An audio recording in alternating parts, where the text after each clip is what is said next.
História de sedução verbal número 1. Sexo em uma sala cheia de gente. Alan Roger Curry evolui de um cara legal modo 2 para um sedutor modo 1. Premissa geral. Envolvido em um encontro triplo com dois amigos próximos numa sexta-feira à noite. Classificação na escala de 1 a 5 de inibida versus desinibida. A mulher era um 2 fingindo ser um 4. Principal justificativa de resistência. Não queria ser vista como fácil ou como uma vadia. Muitos dos meus apoiadores, homens entusiastas e fiéis, sempre me perguntam: Alan, qual foi a primeira vez que você se lembra de ter exibido o comportamento modo 1 com uma mulher? Quando eu estava no ensino médio, quase todas as garotas com as quais eu transava eram ou meninas que eu estava namorando ou meninas que eu já sabia que tinham uma queda por mim. Cara, meus primeiros anos na faculdade foram bem parecidos com isso. Quase todas as mulheres com quem eu transei na época eram meninas com quem eu já tinha um rolo romântico rolando. Ou então, quando era sexo casual, a própria já tinha deixado bem claro antes que estava afim de mim, interessada, saca?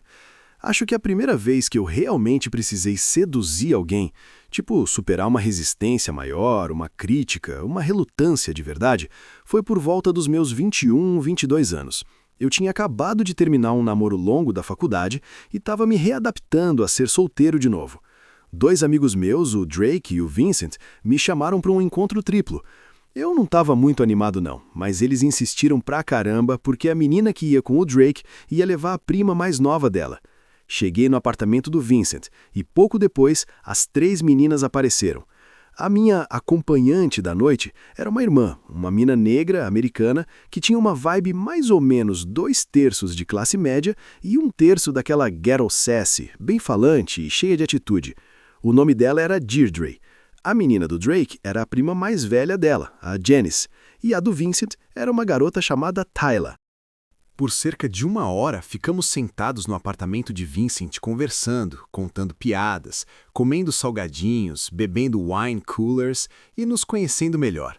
Drake e Janice já tinham transado, então a química sexual entre eles já era evidente.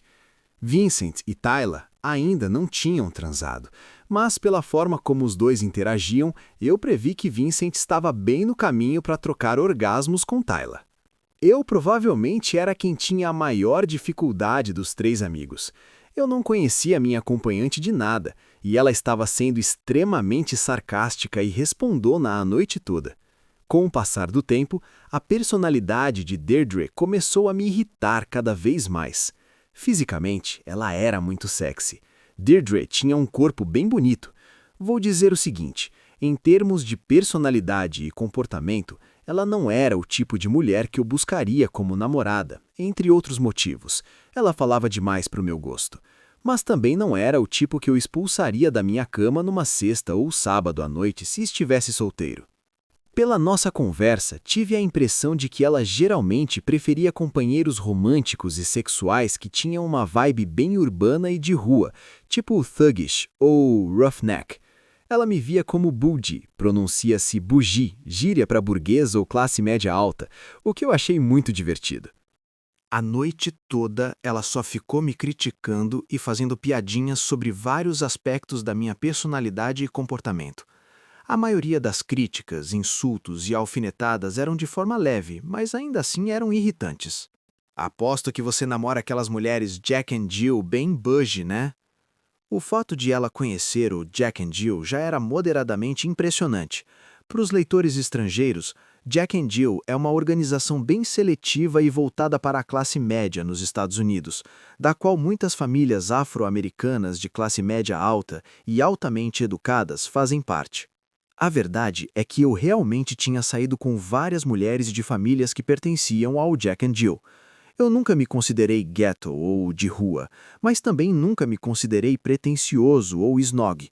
Eu sempre me classifiquei como um negro no meio do caminho.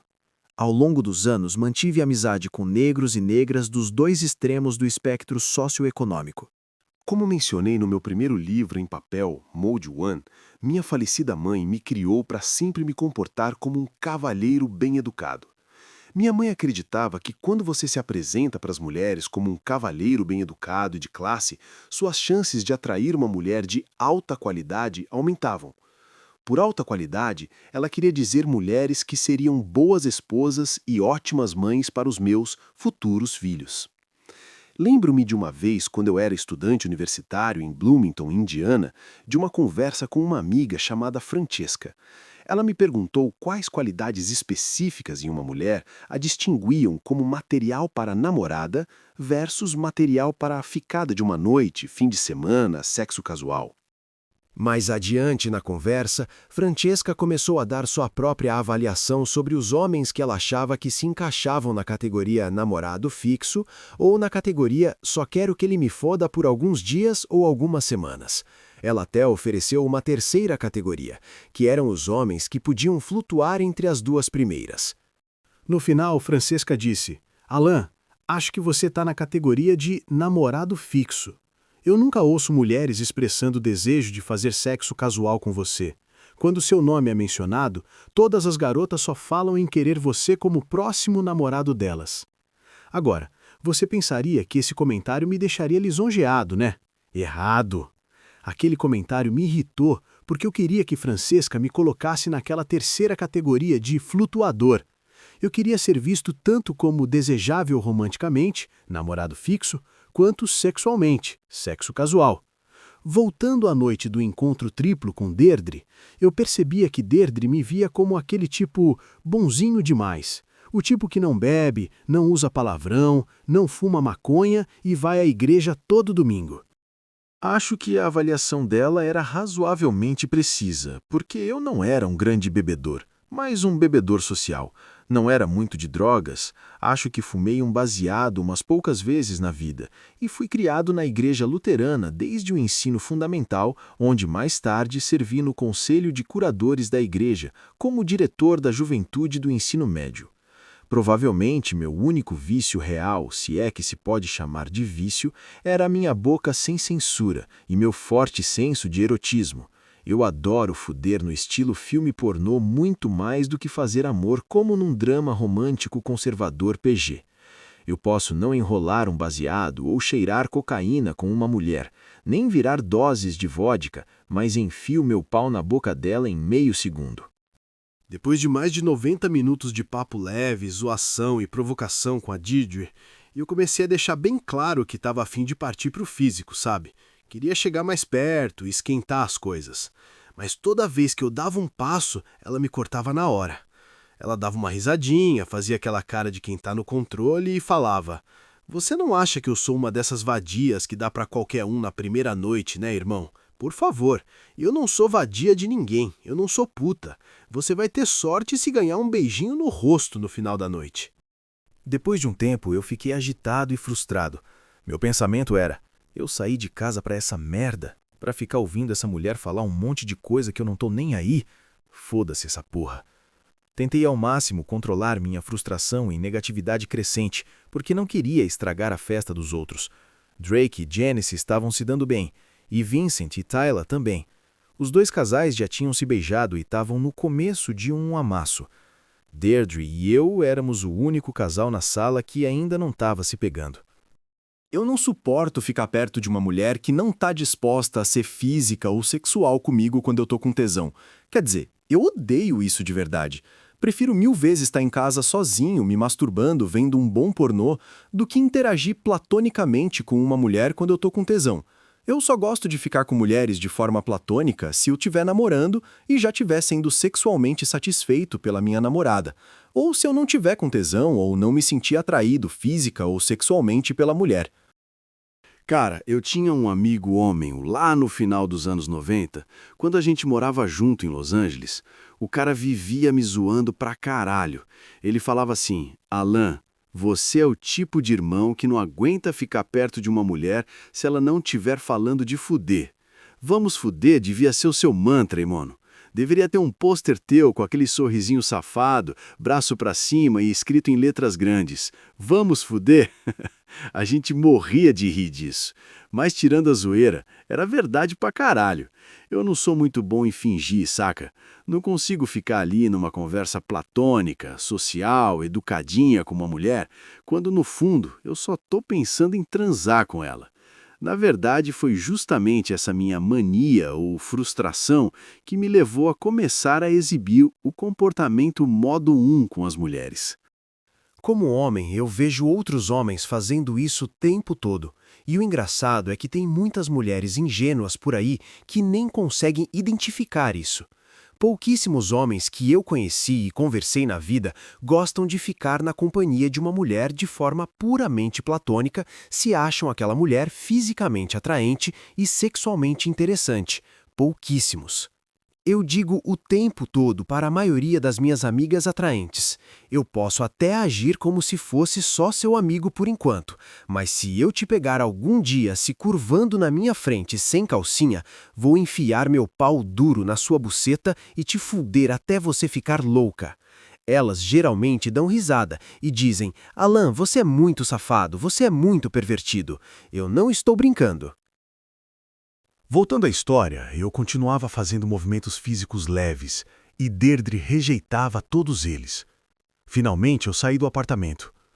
Às vezes, quando fico frustrado, só preciso dar uma volta, então eu estava quase saindo para caminhar.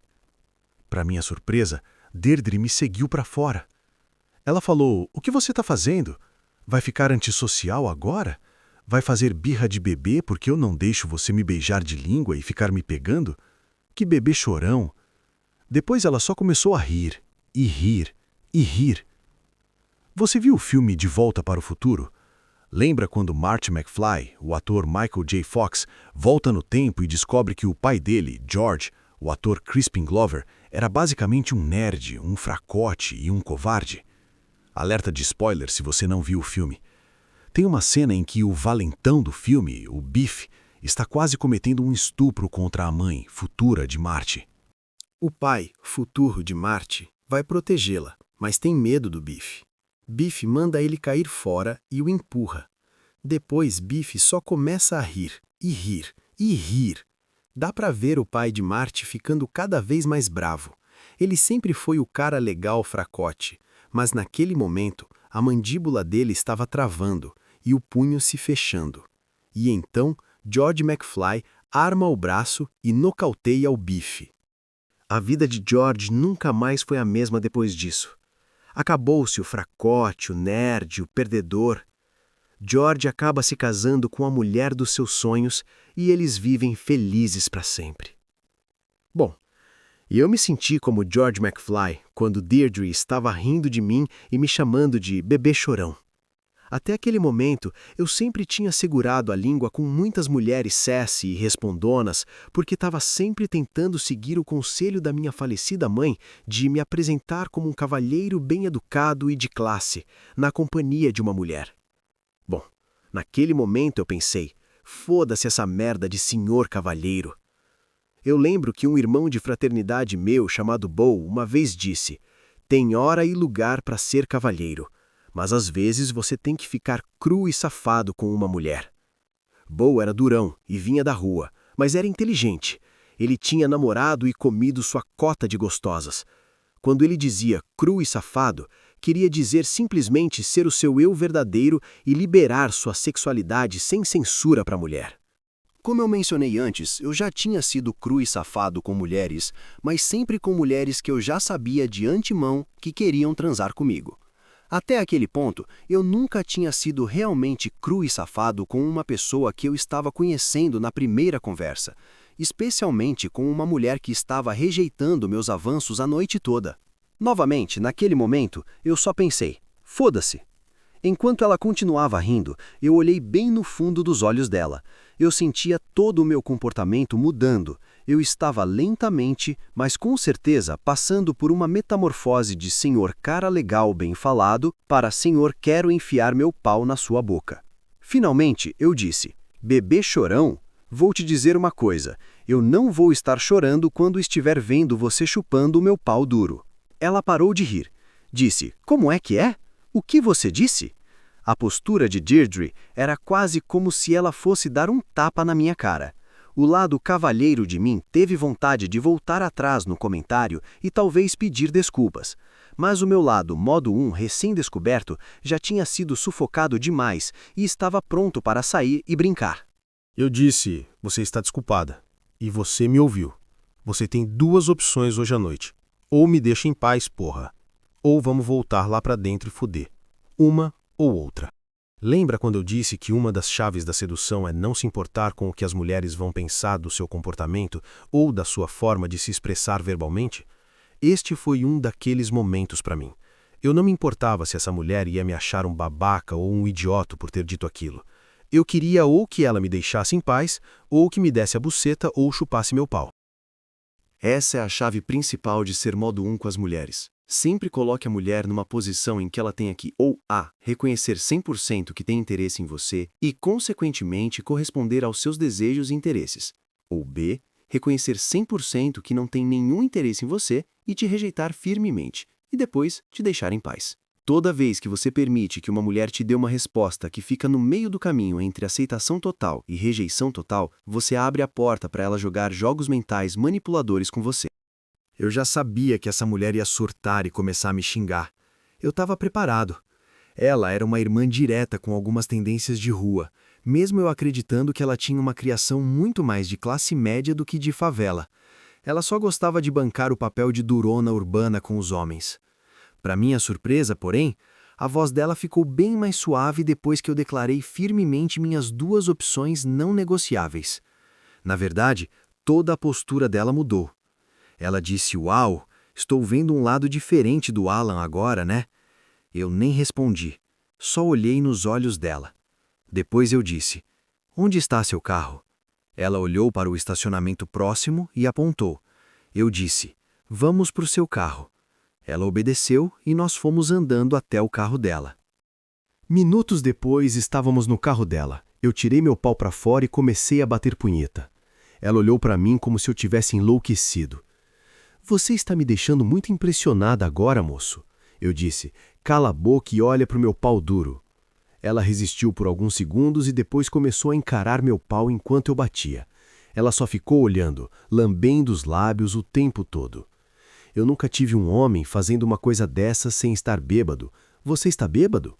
Ela deu uma risadinha nervosa e um pouco desconfortável depois da pergunta.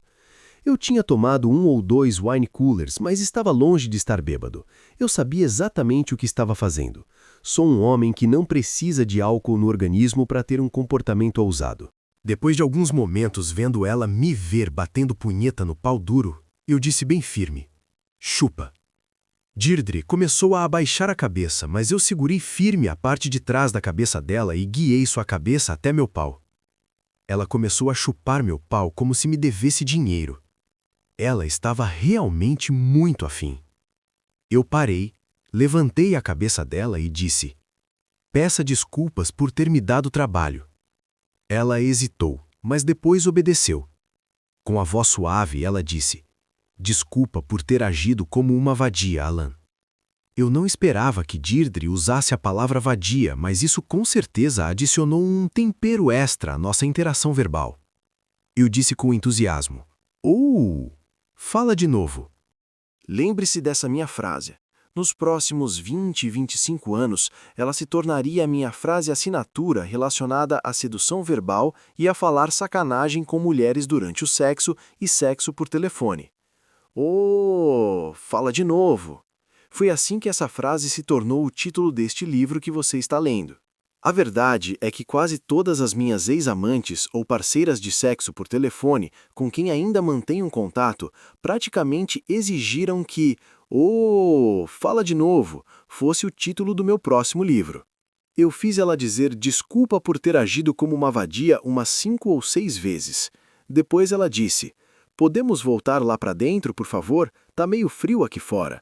Eu disse, fala, por favor, senhor, podemos voltar lá para dentro onde tá quente para eu continuar chupando seu pau?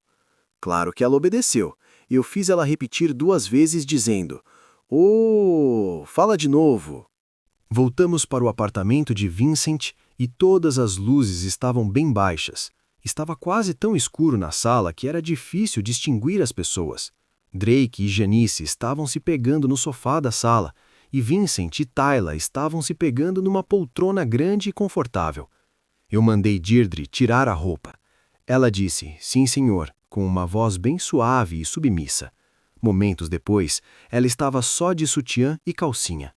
Eu deslizei devagar a calcinha dela e comecei a beijar seu pescoço. Depois, tirei o sutiã e comecei a chupar devagar os mamilos dela. Fiz uns 10 minutos de preliminares e depois comecei a fuder ela na posição papai e mamãe, com as pernas dela nos meus ombros. Em poucos minutos, Drake, Vincent, Janice e Tyler estavam em choque. Quer dizer, completamente chocados. Eu conseguia ouvir os dois casais sussurrando sobre eu estar fudendo Deirdre e até conseguia vê-los, na sala pouco iluminada, apontando para mim e fazendo gestos com as mãos. Eles falavam coisas como, eles estão transando, bem ali no chão, na nossa frente, que ousados! Mesmo com a sala pouco iluminada, ainda dava para ver os corpos de Deirdre e eu no chão. Eu estava falando todo tipo de sacanagem erótica para Deirdre enquanto a fudia. Eu adoro falar sacanagem durante o sexo. Você ama esse pau, né? Sim, senhor. Eu amo. Oh, fala de novo. Eu amo seu pau, senhor. Eu amo. Agora me fala de novo que você sente muito por ter me dado trabalho mais cedo. Se chama de vadia de novo. Eu sinto muito, senhor. Eu estava agindo como uma vadia mais cedo, mas agora eu sou sua vadia. Oh, fala isso de novo. Eu sou sua vadia, senhor. Eu sou sua vadia obediente e boazinha, senhor. Eu adoro fuder uma mulher que fez a transição de estar antes desafiadora, respondona e difícil de lidar para se tornar eroticamente obediente e submissa. Quer dizer, eu amo demais esse contraste numa mulher. Acho que todos os homens amam, exceto aqueles raros que gostam de ser eroticamente dominados por mulheres. Isso é um tesão enorme para mim. Robert Beck, conhecido como Iceberg Slim, disse no livro Pimp, The Story of My Life, que muitas mulheres propositalmente enchem o saco de um homem para a. Ver quanta coluna vertebral ele tem e b. Motivar os homens com quem elas querem transar a se tornarem mais eroticamente dominantes com elas. Deirdre e eu fodemos, fodemos e fodemos. Eu gozei uma vez e ela gozou 2. Minutos depois, nós dois fomos ao banheiro, nos limpamos e nos vestimos. A química entre nós ficou ótima a partir daquele momento. Mais tarde, Drake expressou incredulidade. Ele ficou tipo, cara, que porra foi essa? Como você conseguiu que essa mulher deixasse você foder ela na frente de todo mundo assim? Ela está bêbada? Parecia que você tinha hipnotizado ela ou algo assim. Ela parecia uma pessoa completamente diferente do que era no começo da noite. O que você fez ou disse para ela? Eu já tive pelo menos umas amigas mulheres que falavam para as amigas delas, cuidado com o Alan, ele vai te colocar em transe, ele é tipo um hipnotizador verbal. Eu até apresentei um roteiro especulativo no final dos anos 90 para alguns estúdios de Hollywood chamado Hypnotized, que era baseado nos meus princípios e filosofias de sedução modo 1. O que eu descobri é que, quando você é real com as mulheres, quero dizer, realmente muito real com as mulheres, você consegue, do seu jeito, hipnotizá-las. Lições rápidas para tirar dessa minha experiência. Nunca permita que uma mulher te intimide e te deixe agitado, frustrado ou desrespeitado num encontro. Uma coisa é ser bem educado, cordial e educado. Outra coisa completamente diferente é reprimir seus verdadeiros desejos, interesses e intenções a ponto de ficar tímido ou falso. Mesmo que você não acabe transando com a mulher, seja sempre direto e sincero sobre seus desejos, interesses e intenções românticas ou sexuais. Em segundo lugar, muitas mulheres vão mostrar uma fachada durona. Mas isso é só o que é, uma fachada, uma máscara. Robert Beck, conhecido como Iceberg Slim, um lendário cafetão dos anos 60 e 70, disse que muitas mulheres vão tentar te testar, para ver quanta merda você vai aguentar delas antes de colocá-las no lugar delas. Muitas mulheres submissas vão propositalmente agir de forma desafiadora, dominadora e controladora, só para ver se você vai liberar seu lado dominante com elas. Foi isso que Deirdre fez comigo. No final, ela queria ser eroticamente dominada. Ela me desafiou a ser mais dominante, e eu aceitei o desafio. Façam o mesmo.